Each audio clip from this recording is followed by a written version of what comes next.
Hello and welcome to the last episode of our Backyard Season 1 coverage for the ORCA pod. It's been a very exciting month. It's been great coverage to catch up with all these people that played so long ago, but the longest that anyone has played for the seasons that we're going to be covering in this countdown. So it was so great to have all these people come in and see what we had, talk to us and get the real experience of what was the first LRG of the modern era. Obviously, it's not over yet. We've got the awards tonight and then a fantastic, can't wait to catch up with Kyle and Bryan and just flagging what we're going to be doing for next month. As I've been talking about this season, we will be covering the first season of Canberra Survivor. So Survivor Canberra Season 1 will be the one. You still got maybe a week and a bit before we start the first wrap-up coverage. So get binging. And then we will then cover another season in December. I'll announce that when we start the Canberra coverage, so you can start your binging. And we've been tossing up whether we would start officially ranking seasons from 5, from 6. I'm thinking we might do it from 7. Start the fresh year from January. We'll start the official rank down that we'll be doing 7 to 1 as you voted by you. But that's for the future. Tonight, we've got the awards and we have the catch up with Kyle and Bryan. Now, for those that watched the coverage we did for Melbourne Season 1, Annabel, the fantastic Annabel, joined me for the awards. She is having some technical Wi-Fi issues, unfortunately. And I think it's just a bit boring for me to do the awards by myself, as in because I already know the answer. So it's good to get people's feedback on who they think might have won the award before I give the official result. So I'm going to bring in Kyle and Bryan early. This is a bit like they weren't expecting this. They're still adjusting their camera. I'm going to bring them early and we'll do the awards with them. And then we'll get into the chat with them about the season. So without further ado, I'm going to welcome in Kyle and Bryan. Welcome. Hello. Surprised us so fast. We're like, oh, we're on. Yeah, Hello. Did you enough warning there? Because we realized that, we realized because we're both here and we don't want to be creating the good old feedback loop by not having headphones in, but there's 2 of us. So we're twinning. Just like one each. That's right. That's great. It's like being you can do that at sport. It's very useful. So we're getting to talk to you about being at the season, but I am going to reveal the awards, and you guys can give me your view on who you think won the award. Now, I must credit the community, and in particularly the Backyard Survivor community that's got around these awards. Last week, I announced that we only had 16 votes, which was less than Melbourne Survivor 1, which is a sham because, Kyle was there. No one watched that season. It's 26 minutes. But a great season. This just doesn't exist in a video format. But over the last week, the votes have poured in, and we now have 48 votes. Oh, whoa. 49 votes for these awards. 48? 49, sorry. Yeah, huge. 49. So, oh, my God. Amazing. They're still coming in. Up to 50. Whoa. All right, so we'll see if you guys can call the answer. Who was the MVP of the season, according to the fans? Bryan. We weren't on the voting poll, I don't think. Were you not an option? Were we? No, you weren't option. Sorry, just the players. But you guys were the MVPs. Do you want to go? I mean, I feel like MVP. Yeah, I feel like MVP. People are going to vote for Rosie. Yeah. Rosie got 23 votes, which was 47% of the vote. Well done, Rosie. Yes, MVP. Yeah. I would say if it wasn't Rosie, it might have been Emma was equal third, actually. Okay. Yeah. 8.16 of the vote. Rachel also got 8.16 of the vote. Big Rachel stands out there. That was only 4 votes. But second place got 14 votes, about 30%. Any guesses? I feel like people vote for Sally because, I mean, if you won the season, then... and if it's not Sally, then it's Amy. Yeah. It was Amy. Amy got 14 votes. People loved Amy's game. Yeah. Okay. Very good. Well done, Rosie. MVP, I think very, very well deserved. I don't think anyone would question that. Who wins the Annabel Award for the best pre-merge boot? Rhiannon was not included in the voting options. Yeah. Mm-hmm. So we've got David, Matt, Sam Braun. Sam Braun. Rachel, Tamara, and then Rhiannon. But Yeah, okay, so there's only 5 to pick from. only 5. I want to know if Sam Brond got any votes. Sam got 0 votes. Everyone votes. He got 0. Yeah. I feel like maybe David Busher gets votes here because people will have seen him again now since this season. It's between Rachel and David Busher. I would have said Rachel. You're on the mark, Brian. Rachel, 23 votes, 46%. David without the hat, second place. 14 votes. And in third place was Tamara with 14%. Oh, Well done. We'll let Tamara know. She'll have that. And sorry for you, Matt Mahoney. And yes. Which one-time player would you like to see play again? So it's the whole cast minus Calvin, basically, and David without the hat. Right. Yeah. I think it goes to Rosie again. On this, Rosie is second, 13 votes, 26%. Okay. Emma? Emma, third place, 8 votes, 16%. Okay. Is Amy first? Then it's Amy. Amy, 17 people, 34% want to see Amy play again. Yeah. She doesn't seem that keen from when we've spoken to her to play again. So you're going to have to... Amy, the fans want to see you again. Just makes people want you more. Yeah. Don't say no. Okay. Is this season too low, as in it should have been in the top 5 or 6, or is it just right to be in the bottom grouping of seasons? I think this is what people voted. I think people said it's just right where it is. You got about 68% said it was just right. So there's 16 people. Maybe they were the 16 people of the season said that it should be right. Awesome. On a scale of 1 to 11, 1 being the best, where would you rank Sally's game compared to that of the other 10 LRG winners? And so then I can compare this to the ranking that Toby got as well. Right. Okay. I've got no idea what people would base this off of. I would suspect that Sally's a great winner. I would suspect that she comes under Toby, potentially. What did Toby get in this? Toby got 6.33 out of 11. Out of 11, that's right? lower Okay. than I thought. That was the average number that he was given. Okay, yeah. Where 1 is the best. Yeah. Yeah. Okay. It's 7.3. Yeah. I think bang in the middle. So what's that? 5.5. You're on fire with these, Brian. 5.2. Oh, yeah. So people think that Sally's game is better than Toby's. Now, with all due respect to Sally, from Toby's story of his game that he told to me specifically, so everything, the words out of his mouth about his win, which is all we really have to base Toby's game on, it sounds like he should be 1 out of 11, right? But of course, his shoes are in, and that's only his opinion. So Sally, more objective, more people have seen the game than have probably listened to my interview with Toby, so I understand why they voted for that. I think she's definitely deserving. Okay, and so now we have the most, all those awards or whatever. Now we have the most important award, which is the ORCA award. Annabel does the most magnificent job of explaining the criterion for the ORCA award, and I went in. I have to do it so people understand, but I need to. It's not going to be as good as when Annabel does it. But the idea of the award is to be very, very who is self-interested, narcissistic, bold, brash, threatening people, perhaps getting upset with people in ways. It's not necessarily a good survivor player, but it is the big energy character. Obviously, myself and Annabel are these sorts of people, and then with this podcast, and we're giving out awards to people that are like us sort of people. But this is voted on by the and if you make merge, then it's always questionable whether you should be winning this award, because how awkward were you if you made it that far? Unless you were being brought along as a form of hate goat, that there's no way anyone will vote for them in the end. That's sort of like the end position. Mm-hmm. So,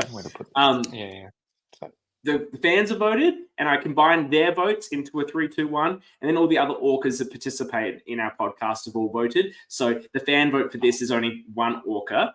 But I can tell you the most important award. So it's the winner of the Bromilow Medal. For those that don't know, Ethan Bromilow was the first person to win this when we did Sydney Survivor. So that's what's the Bromilow Medal. I'll just go from the bottom. Rem got 1 vote. Amy O got 2 votes. And whoever voted for Amy O did not understand the criteria because she is a lovely person and not... Calvin got 2 votes. And then equal third was Emma and Dan. Definitely meet the criteria. And Rosie was second. But the winner, who was also the person I gave my 3 votes to, is Matt, 100%.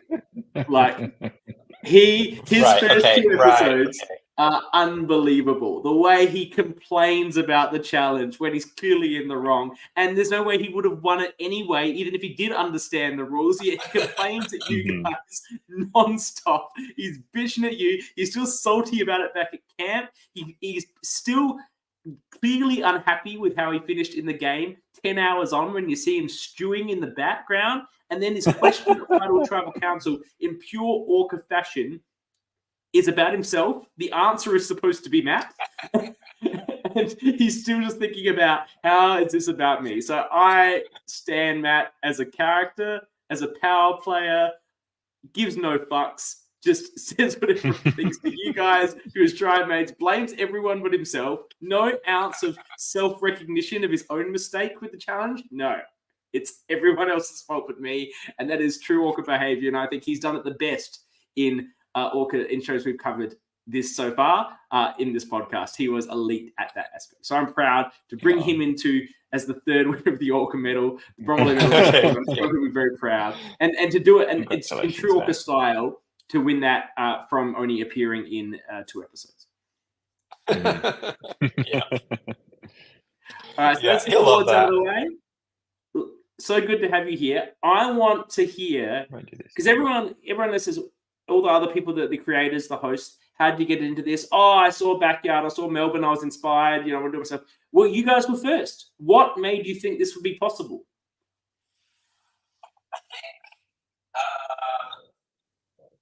I had friends that almost organized it for my birthday, like 6 years before Backyard. And then it didn't happen. But they told me about that. And I think when we were living in London together, I said to Kyle, once he had started watching Survivor, like, oh, my friends almost did this party. And that, I think we spent most of London just like downtime throwing around like, oh, what if this person, like, what would this person be like in Survivor? And what would this person be like in Survivor? And then we moved back to Perth and a couple of years went by. And I had gotten really into RHAP, and they had done an interview around Survivor Brooklyn at the time as well, which I had told Kyle about. And we it was one of those things where we were like, oh, yeah, we'll do it. Yeah, we'll do it. Yeah, we'll do it. And I remember it was actually Kyle who was like, my birthday is coming up and I'm just going to do it for my birthday. And just let's get it done. And I was like, okay, sure. Yeah. Now, like, our birthdays are close together. So it's like, we'll make it a joint birthday party. And if there's ever a time that you can talk people into doing your crazy themed idea, well, it's for our birthday. You don't have to love Survivor. Absolutely. Like, I've been guilting people into doing shit for my birthday for a long time. I once got a bunch of my friends together. This is a bit off topic, but I think you guys will like this story. I'm not 100% sure, but I think you will. I know some people watching will.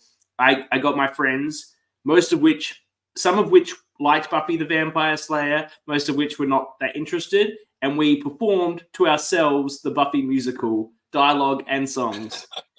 And you had to learn the song without words. Like, you had to learn to sing to the music without like support, timing, everything. Yeah. And my friends even learned the dance number. Yeah. I'm not going to be surprised, CK, if this is what Kyle does for his next birthday. I'm rather jealous that I wasn't a part of that. Which role would you have wanted, Kyle? Which part? Yeah, which role? Maybe Spike. I think I'd go for Spike. Yeah. That was fine. Yeah. I haven't seen it, but I know that Alison Hannigan doesn't sing and that she's really bad, which is also me. So I'll play that role. Yeah. Okay. Perfect. So I love that, and I 100% agree that it's a great tactic. I guess it's one thing to play the game though, and have a game like I've done. People do amazing races and stuff like that. But to actually think, no, we're going to film all of this, then we're going to put it together, and it's going to be a 10-episode thing. Like I've done a little amazing race once where we filmed it, and it was like an hour. When we made the video, to do a whole 10-episode production. When did it start snowballing into that idea from just, hey, let's do this for fun for the birthday?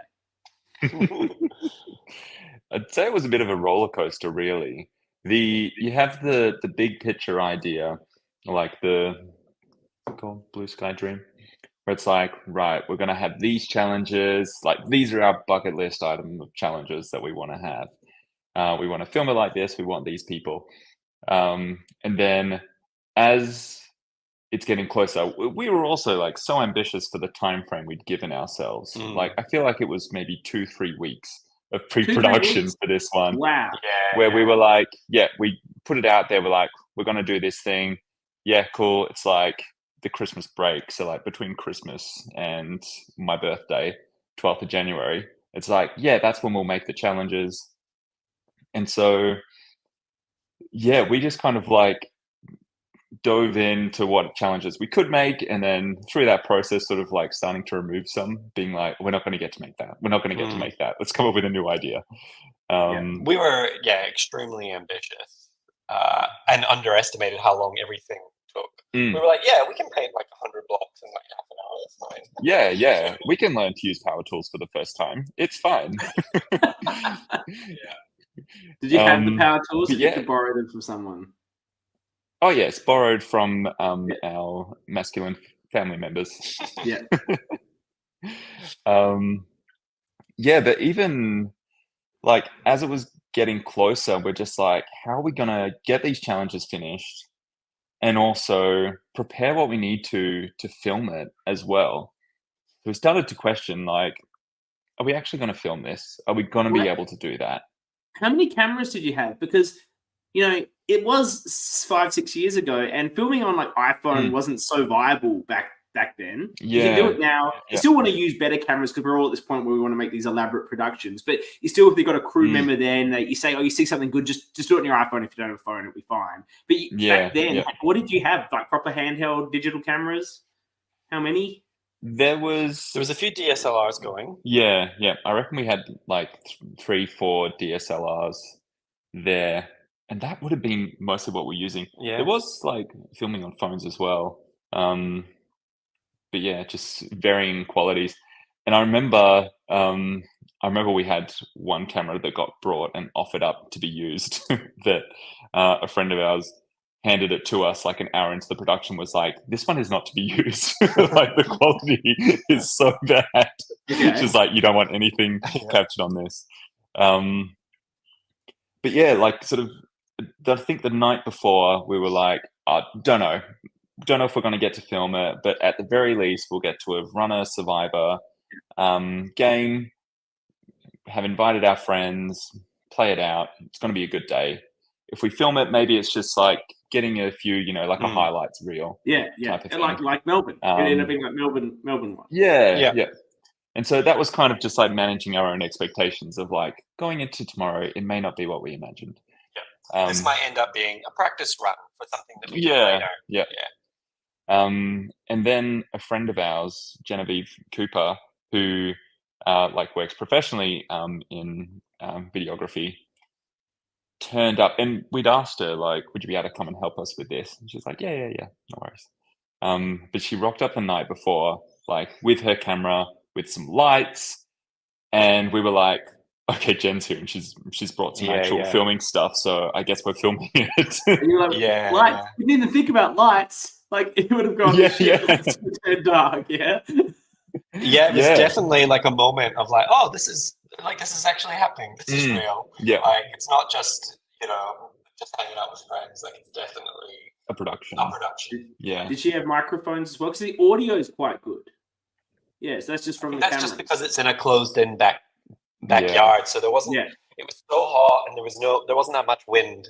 Mm. And it was such an enclosed space. We could get up close. Yeah, so Yeah. no We were surprised actually because we like recently rewatched it for the first time probably since 2018. Recently just to prepare to come on and chat about it. And we were nervous about what we were going to watch, sort of going back to season 1, like, oh, what's the quality going to be like? And when we edited it, like we didn't know much about video editing and You were learning mixing editing when you sound, did it? all of that. Yeah, you learned Literally. editing. Yeah. Yeah. And so, yeah, we were kind of surprised watching it of like, oh no, you can hear what people are saying. It's not as bad as we thought it was going to be. Yeah, well, that's an interesting thing. Like, because now so you've done this so many more times in a production and editing sense. I remember the first things that I sort of edited. Very much you're learning as you go. You sort of do it and then go, can I do this? Then you have to Google, how do I do this in Premiere Pro? If that's what you're using, and then you're like, okay, now. And some of those programs like Premiere, which I used to use like a simpler form, and then when I was helping do some of Melbourne's editing, they're like, I got to use Premiere. I'm like, this is like really complicated stuff. Particularly when you haven't had the like learnings for it. But I thought the editing was really well done, both in the production sense and the storytelling, which I think is the other aspect that can sometimes take time to learn. How long did you spend editing the season once you finished? Honestly, like 6 weeks, which is crazy. Wow. It takes if we're doing it full time, like 9 months to edit a season, like full time in amongst other things. But it takes about 9 months to edit a season now. So thinking that we held the viewing party 6 weeks after the event is crazy to think about. Yeah. And both of us went on a 2-week holiday in that 6 weeks. Yeah. Like I was away for 2 weeks, then Brian was away for 2 weeks. We were back together for 2 weeks and we had the viewing party. That was the time frame. Yeah. But we were also so excited because we didn't know if it would work out. So when we're watching the footage and we're like, holy crap, this has actually worked out. Like everything is great. It's like, wow, we actually can create this 10 episode thing. We can actually have an entire season of Survivor. So we were so excited to just jump into it and spend every single second. I think I took days off work sick. I was like, just get it, smash it. And what was his viewing party? Did he watch the whole season in one? Yeah. Yeah. Was that a boozy day? We've done that for every season. Oh, have you? Yeah. Every season. When you do Backyard, before you release them out each episode each week, you have a viewing party with the whole cast and crew, presumably, and watch the whole thing start to finish. Yeah. Wow. Is that a very boozy affair? Quite boozy. Is anyone coherent by the time the end rolls around? You get a lot of the hypothesizing at the end of the night where it's like, oh, if I had only done this, then this would have played out this way. And like, what if this had happened? There's endless interactions like that. That must be also really great for you guys because when you create something like this, you really want to show it off to everyone, and you talk, hey, look how good this is, look everything we did, and you get that with the week to week. But when you release things online, you don't get that actual real life feedback from people that are in the room enjoying it, seeing their real reactions to things that happen and the work that you put into creating the story and the narrative. So I imagine that's very fulfilling for you guys to be in the room with the people that you did it for. It is. It's also like a relief because so many crew come and give their time and so much time going into it. And then the players put themselves out there and in this really kind of vulnerable way, hand over all this footage of them and assume that we won't sync them or make them look bad. And there's a lot of trust involved, and it's kind of like a relief to see everybody enjoy it and that feel like it was worth it when they've given so much to us. It's nice. It's nice to know that people, they don't walk away being like, "Oh, I'm not doing that again." It's the opposite. They get so excited by the end product. Now, let me ask you a bit specifically about this game. It was hot. Very hot, 40 degrees, maybe 39. Was there any thought of maybe postponing the event when it was going to be so hot? Or no, you're fuck it, it's Survivor? I don't think so. No. Probably should have. Yeah. But, you've organized so many people, right, to rock up. It's look, this was 5-6 years ago. The decisions you would have made 5 or 6 years ago, running a thing for a bit of fun, are not the same decisions you'd make now. With like a sort of a responsible producer's hat on, perhaps in a way, like you worry about safety and things like that. I don't know, CK. Season 4 was pretty hot. Was it? How hot was season 4? Yeah. Season 4 was high 30s as well. Yeah. I think season 1's still the hottest one we've done, but season 4 was high 30s, but also out on the sand. Yeah. Oh, so the Redemption Island was even more brutal. The redemption part was even more brutal. Yeah, but they at least had the tree of shade and weren't like, I don't know, there was a lot of downtime for them. I think Yellow Camp gets it the worst. Like they had no trees. They had no trees. Yeah. Wow. Okay. So all right, you know what? It's Survivor. It's just like when I played. That's right. Harsh Survivor. Conditions. Yeah. Mine was just the coldest it's ever going to be, and it was like maxed at like 4 or 5 degrees and pretty much rained on and off for 2 days. So like, and stuck in a challenge in the middle of the night in the rain for like 36 minutes doing a puzzle. Like, if you want to quit, you can quit. Well, no one quits these things. Like that's the thing. Yeah. People are quitting Real Survivor after a day. No one quits Australian LRG. Yeah. I remember we were having to put cameras inside in the air conditioning because they were shutting down for season 1. It's like they had to go on a rotation of like going to the air conditioned room. And I think the players as well were keen for their confessionals because that was inside. So that like random backdrop that they do their confessionals in front of.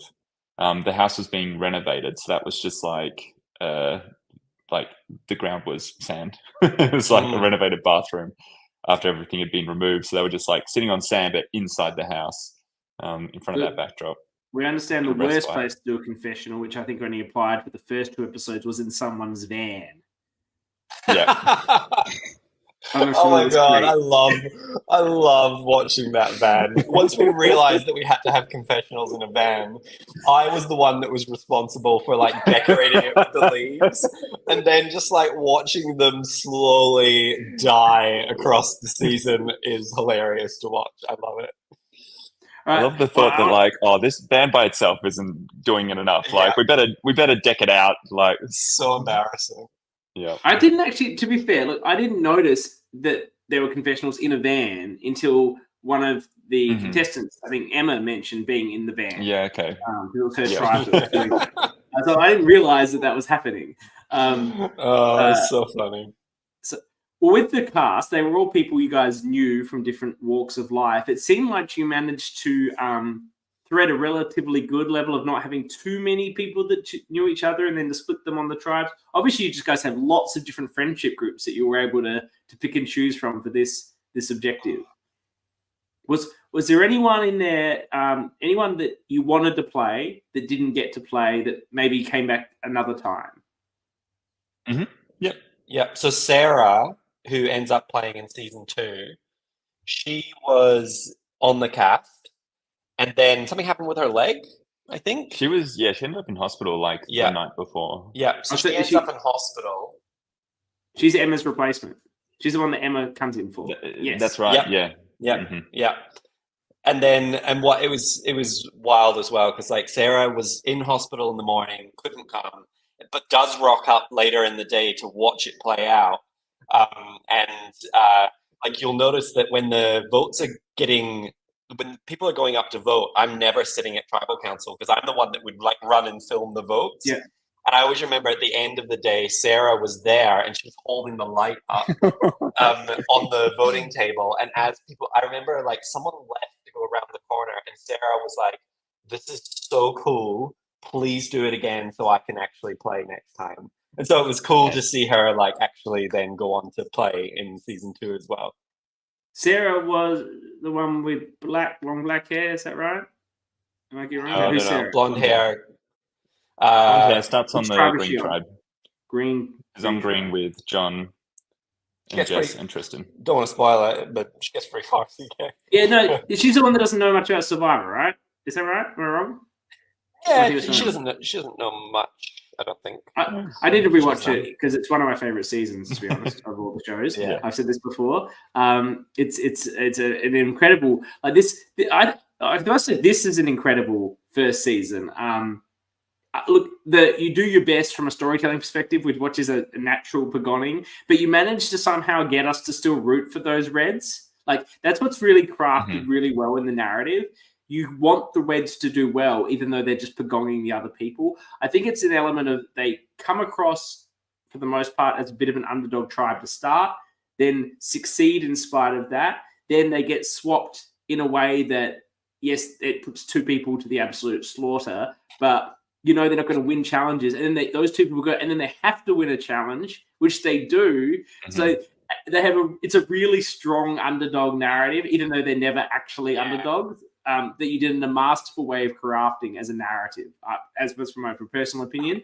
And then you saw, and then you got the fallen sort of moment for Rosie, who everyone, if you're a Survivor fan, will be rooting for to win because she's playing such a strong game. I really enjoy it. Yeah. I think also there are 5 very likable people. Yeah. Like in real life, which I think makes them easy to root for as well. They're also like 5 very different people. They all have kind of very different personalities, but a lot of them are like bringing the funny zinger confessionals. And then you've got like Rosie as well, who like is also doing that, but then like playing the like really strategic game. And then it's just I think they're just like 5 really easy people to like and watch. I agree, and I agree with them being different in a lot of ways, very likable in different ways, and seeing everyone loves it when a team of like different people come together and use their individual skills. It's like a Captain Planet moment with that group, and everyone enjoys that sort of, part of a story. Like it's a common trope and it's common for a reason. And when it works out in something like this, it's particularly enjoyable in a reality TV sense. I want to ask about something that has been bugging me for a bit on the watch. And like these are the sort of production decisions that people make when you're doing these for the first time and later on you go, probably shouldn't have done it that way. What were the actual rules around hunting in these eskies for the clues? Because some people, it seemed like they were reaching with not looking. But then later on, Rosie's just in there, like, rummaging through it. Yeah. I mean, the goal for us was to be discreet about it. So the instruction was the same for everybody. And the instruction that we had, or how we would go about it, was that we bring people in for their confessional, we start recording, and then we say to them, you can grab a bottle of water from the esky, and then we'll do your confessional. So they can grab a bottle of water, and then we just go into their confessional. And so some of them are just like, yep, cool, grab it, don't look. In fact, everyone pretty much does that. And like, if you watch Rosie, Rosie also does that. Yeah, it's only the just grab it and then walks away. Yeah, and then she just like has a double take because she just sees something, or I can't remember. Yeah. That's right. When she gets merged and gets her second clue, she's just cleared off in there. There's no rule about it. Yeah, there's no rule that you couldn't do that. But all of Red start doing that because Rosie tells them that that's where she found the clue. Yeah. She tells them she found a clue that way. So you see Tyrone do it on the Swaps tribe and when he's worried about his position there. Rem does it at you merge. See Rem do it. Yeah. So the word does get out and people start looking, but and like looking more often probably than we showed as well, because you don't want to see every confessional someone being like, is there a clue in here? Yeah. It's like only Were the clues specific to the finishing positions of the first 3 challenge? So like Reds like the one Calvin got was always going to be at the winners camp and he wouldn't be at the winners camp. Yes. Yeah. And the one that Emma got was at tribal. So you were sort of sending the tribe that went to tribal were going to get an idol for the first episode, and Rosie was going to have to get the one at the next challenge. So it was always they were obviously doing the conditional. Possible that it was always possible that no one would find the clue as well. So there was 6 bottles in each esky and 1 clue. So it's possible that like all 5 could have picked out a bottle that actually had water. Yeah. And nobody got the clue. And also the way that we put it in the show, or the way that we show it, is not always necessarily like how it plays out. I believe that Rosie gets the clue in the episode where she gets the idol. Yeah.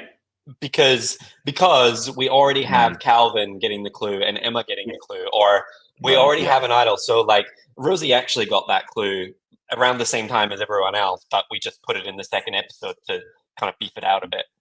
Well, it makes sense because you already got a lot in the first episode anyway, and in the second episode, Yeah, that's actually getting the idol at the challenge, so it just suits the pre-challenge narrative to have it run for the storytelling perspective.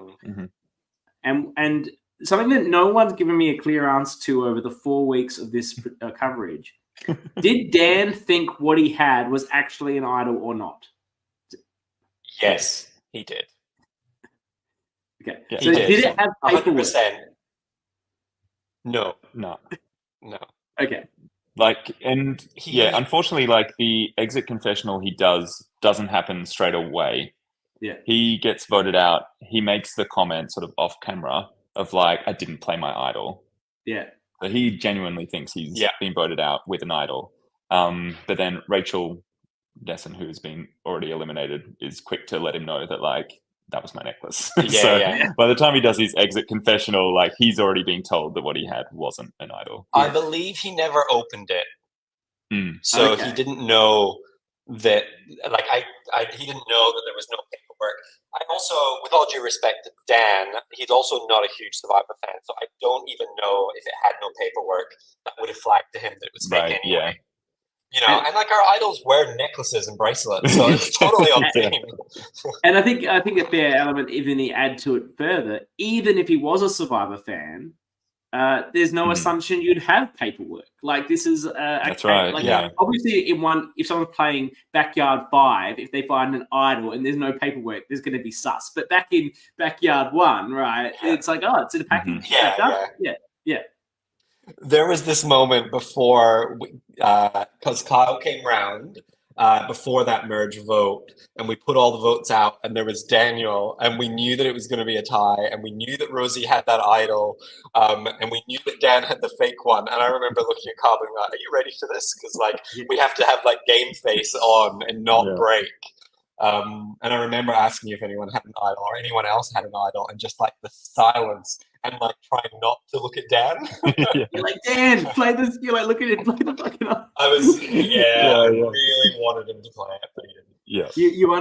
You understand the true concept of production interference when that opportunity for such an amazing moment is right on the precipice, and you just you understand why in Real Survivor there's rumors of, you know, if that's the situation, they don't tell them to do it, but you start having confessionals like, so, do you think you'll bring your idol tonight? What would make you think about playing your idol? Like a lot of questions about idol. So it puts them in their head, and obviously you don't have the opportunity for that to set him up. But he had every piece of information possible to know to play that idol.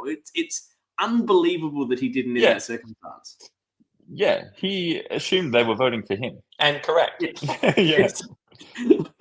Yes. Correctly assumed.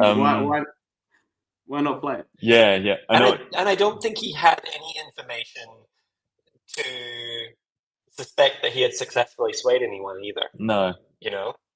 Like, I don't think anybody went in there thinking it wouldn't be a tie. The only real question was, would Rosie play it on the correct person that they voted for? And I think Rosie also does the right thing. Like, Rem is the probably more obvious target, physically, but also, I don't know if it comes across on the show as much because maybe we just didn't have the content, but like Rem was really like right next to Rosie a lot of the time.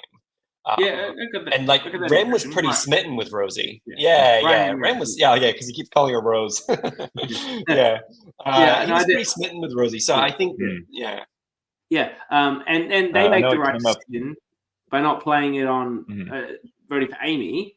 And you know, the only thing that Rosie can look to do is like Rem is this obvious one. He's betrayed them, whatever. He's a threat. Like, yes, she could try. The other option is try and pick between Tyrone, Sally, and Amy, but really that's an impossible choice because you just it's like trying to pick, pick a card. Like they could do on any of them. There's no reason to do one or the other, like over the other. So you'd have to fluke it. But can you imagine if Rosie had parvatied that tribal council and was just like, Rem, Amy, you're safe, and then just like everyone being like, oh shit. Yeah. If Rosie plays it on Amy, then Daniel plays his fake idol. Yeah. Which is awful for him. Which is even worse for him. I know we've been really harsh here, but as the Survivor fans, we just wanted him to play that fake idol. We wanted him to play it, and you guys say this is not an idol, and he's like, what? You know, like. This is something as well where, like, for us not knowing what to expect going into the day, like when we found this out and like telling each other, I think you might have told me of like, are you aware that there's a fake idol? And it's like, what? Yeah. Like people have incorporated fake idols already at this point. Great. Yeah. Again, another one of those moments where it's like it's actually happening. Like we have a season of Survivor on our hands. Yeah, it's been made. It's been found. It's been found without anyone else seeing he's found it. So he's really chuffed with himself because he did it in front of everybody. He's living high and he needs that idol. He's going to use it and merge. Like it's amazing. Like that's what you dream of when you're putting these things together. You know, these players can tell their own story. And you know, if we're talking about big moves, I was talking with Kyle, I think on chat or after his interview we did with Melbourne, where Calvin's, you know, misplays that I've talked about on this show and this coverage previously.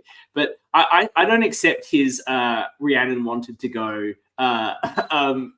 position. I wouldn't give a shit if I was him if Rhiannon wanted to go. I'd be putting my foot down that we are voting out Rhiannon. Like, I stand by that was the right move. But I feel like it's probably the birthday vibe of everything, that if someone says, oh, just vote me out. No, then... like, I think what it was... And like really what it came down to was this fear of Rosie. Like Rosie has just dominated in idle hands. Rhiannon was the last one to go up against Rosie in that challenge. And she just completely buckles under the pressure. She stands there, doesn't move, and Rosie knocks it down. Rhiannon is terrified of her. And so when they go to this tribal council and it's between Rhiannon and Rem, Rhiannon is saying, he's the one that can beat Rosie, not me. That's why she puts herself up, because she's like, you'll need him to be able to beat Rosie. Like, so that's really why she goes like, you know, he's a worthy contender. So like, if you just agree on me, then that's fine. Yeah, I get that. But Calvin has the read on the edit that Rem's going back to them. To take him out. He had no risk. Like, I appreciate that if he wasn't protected by an idol, pushing the rocks in that scenario is not necessarily the optimal move. But when that's like the one time, because rocks has to be unanimous. So you know what? I'm not agreeing. So let's go to rocks. I think it's pretty interesting though to think about, like, so across the cast, Calvin and Rosie are the biggest Survivor fans there. Also, Zach was meant to play in season 1 and then didn't, and ended up playing in season 3. So Calvin and Rosie are the biggest fans, and it's kind of interesting that I reckon they went in opposite directions. Like Rosie used that fandom and knowledge to really corral people, and people loved it, and then becomes this huge target. Calvin does the opposite, where like Calvin plays a much more cautious game. And I think I would suspect that Calvin did not want to put himself out there and blow his cover as the big Survivor fan. Yeah, and particularly when, you know, Calvin's gone on to play much bolder, bigger games than he did on Backyard. I think this one, he thought, I could be speaking for him, but he thought like, lay low, don't make waves. Now it's not the time. No, that's what he said in the interview. And then, you know, as a big personality wants to play a big game, he regrets those moves, and I fully get it. Like the first time you play, you just even no matter how big of a person or character you want to be, big of a player, you want to make that merge. You want to have the whole experience, so you get scared. Whereas you can tell in Melbourne too, he's like, I don't give a shit. I'm just going to play as big as I want, and what will happen will happen. You know, and I'm sure, you know, he finds that game more fulfilling to watch back than this game because he left it all out on the field, right? Rosie, you're right. Her strategy it's great to compare the superfan approach. I don't think her strategy would work with most people. Most Survivor fans couldn't run that strategy and people not want to get rid of you before the final 5. I think it's a testament to her personality and how likable she is and how well she is able to disarm people that didn't freak them all out. Yeah. I don't know a huge amount about other LRGs, and like I wouldn't know the intricacies of all the games. But I have this theory that like personalities like that really kind of use their survivor knowledge to corral people do good in LRGs at the beginning, but then can't make the finals.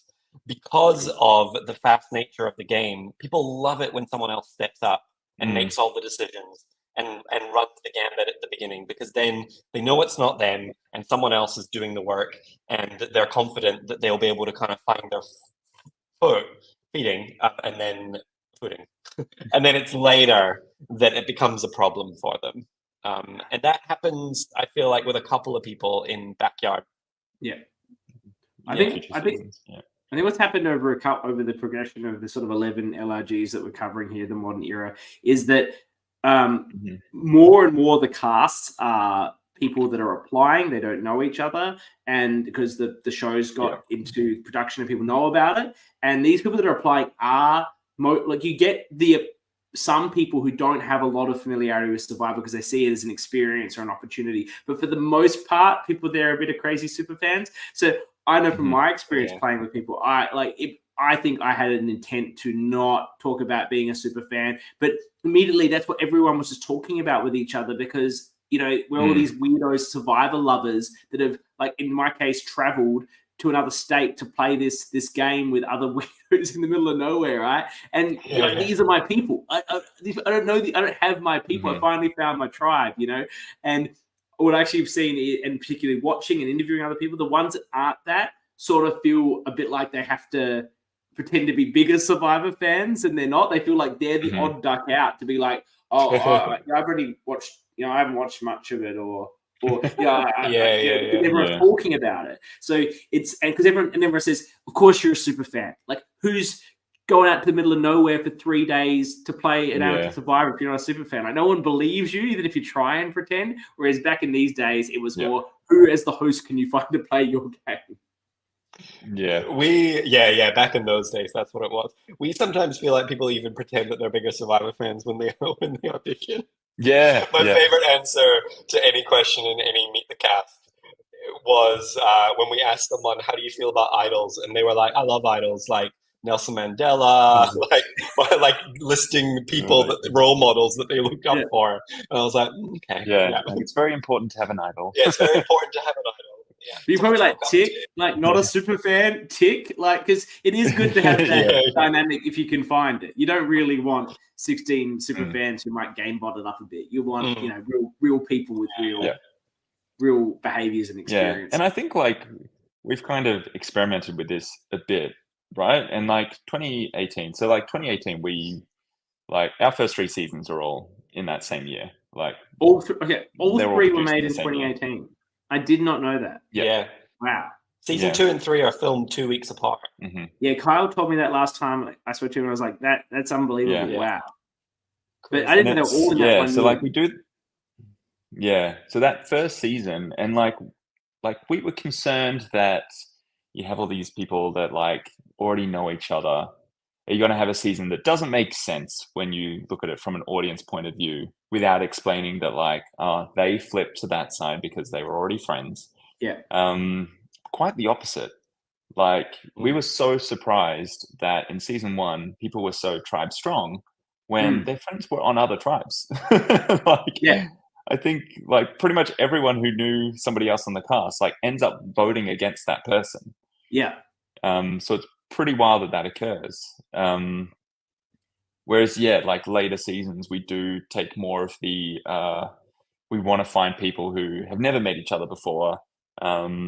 So there's no sort of pre-game explanation required in what will play out in the season. It's like they've all just met for the first time. Season 2, because we did them both back to back, we like filled up season 2 first. And so that one is super fan heavy. And the reason why we thought we could do 2 as well is because people were expressing interest after seeing season 1 online, that we had people approaching us and we're like, well, we want to offer an opportunity to all these people that have expressed interest. It's too many to put on one cast. Let's just do 2. Yeah. We'll just do 1, then we'll do another. Terrible. I look forward to doing the coverage for that with you guys, because it'll be really interesting to think of all the crazy decisions that went into doing 2 back-to-back. Look, I didn't even get into it. I don't want to go into it too much now, but I feel like there's an element of, I don't know. Look, I love Yards Apart. Okay, I'm on the record as that, and I'm also on the record as not loving Exile. Right, so I feel like it's a bit like when a band does a double album.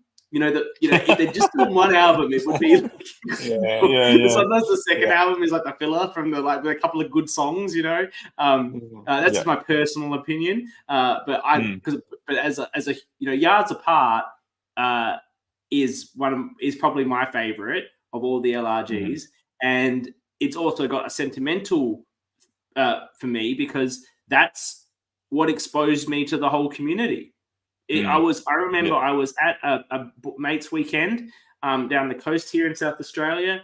We drink beers and play board games, right? So we've been up late playing board games, and I sort of woken up at like 8 a.m. and everyone's still sort of like asleep. So I just pull out my phone and I'm start looking at Facebook, and this video comes up just on my feed. I don't know if it was promoted or if somehow it just was on a group that I was in. Maybe I was in the Survivor group and it got tagged. And I started watching this and saw the big colors, and I'm like, firstly I'm like, oh yeah, Backyard Survivor, that's interesting. And then the Yards Apart pun, I'm like, oh, I like this pun. I love a good pun. I love the words pun. I'm like, this is a good pun. And I was started watching, I'm like, this is really good. I'm like, I could do this. I could play one of these. Like, this would be an amazing thing to do, and got me investigating the whole community. So it's very sentimental to me in that way as well. Yeah, nice. Yeah, that's nice. What a nice story. I like that. Look, thank you for coming on. Thank you for being a real supporter of what we're doing here. Kyle's been on both seasons so far, obviously, but I know that you've been posting a lot on your socials and promoting the podcast we're doing, which is really great to get your community in and watching it. And then the whole idea of this is hopefully that piques an interest where people will go and watch Canberra next month if they've never watched that before. And I like the opportunity to be able to get these people that played seasons where there wasn't a lot of this external coverage, whether it's done by the program themselves or done externally. You didn't have the opportunity to be interviewed and talk about your game and have people talk about your game. So I'm sort of trying to give that opportunity to everyone that missed out on that because you played a while ago. But more so to get people engaged in conversation about seasons that they might not have watched.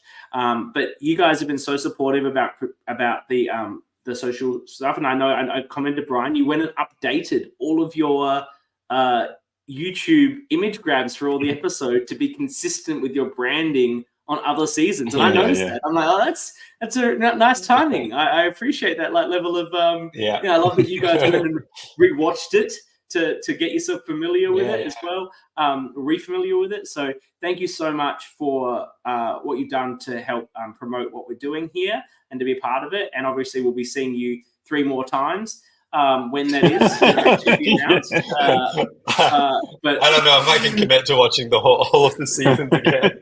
I'll have to use my memory for the other ones. I'm watching. You can use your memory. That's fine. Like I'm watching like all of these. I have to binge them like in anticipation, and I also have to take notes, which is something I don't usually do. When I do the weekly coverage for a season, I just do it from memory. I watch the episode and do it from memory. But this, I take full notes and everything. But I'm really enjoying this opportunity to showcase all these seasons, particularly where there's a bit of a lull in seasons at the moment. It's a great way to keep the community bubbling.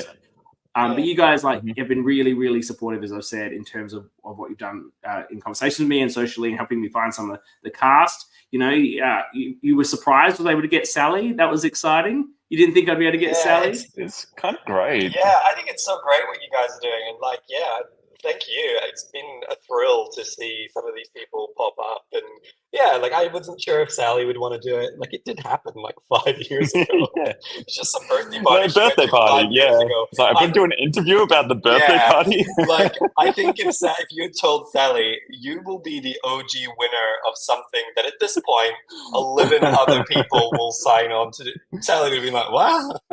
Yeah. And like I explained, So, there's no, it's only been 11 great. winners. There's only 11 winners, and now Yeah. that over 100 people have played in these things, so it's pretty special to be a winner. No, she was great, and Amy was great. So Amy's got a comment here. Thank you for your feedback. I there, never Amy. know how to see the comments while I'm on here.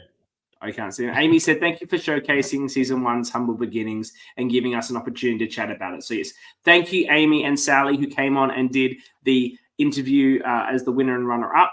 Thank you to Calvin, Rosie, and Emma, who came on and did the tea party with Annabelle. Thank you to both of you. And thank you to Jules, who covered the first, did the first season of me, where we covered the whole season as the first kickoff. So look out, in about a week and a bit's time, I will be starting Canberra 1. I actually need to start watching Canberra 1 like now. But we will be, I watched it before. I'm going to rewatch it now. We'll be watching Canberra 1 and talking about it. We'll have same structure. We'll have voting. We'll have the episodes with the winner and with a tea party crew, and then the catch up with Dan and Am as well. So it's going to be really, really fantastic to do that. And then we'll keep rolling on as we celebrate all these fantastic Australian allergies. So thank you to everyone that tunes in live and comments. It's so good to have the live reactions, but I also know a lot of people listen to this after the fact when they're at the gym or running or whatever. So I really appreciate everyone who's listening and supporting what we're trying to do in supporting the LRG community. So we love you all, our listeners, and we love all our watchers, and we love everyone that's part of this wonderful community. So thank you all. Thank you.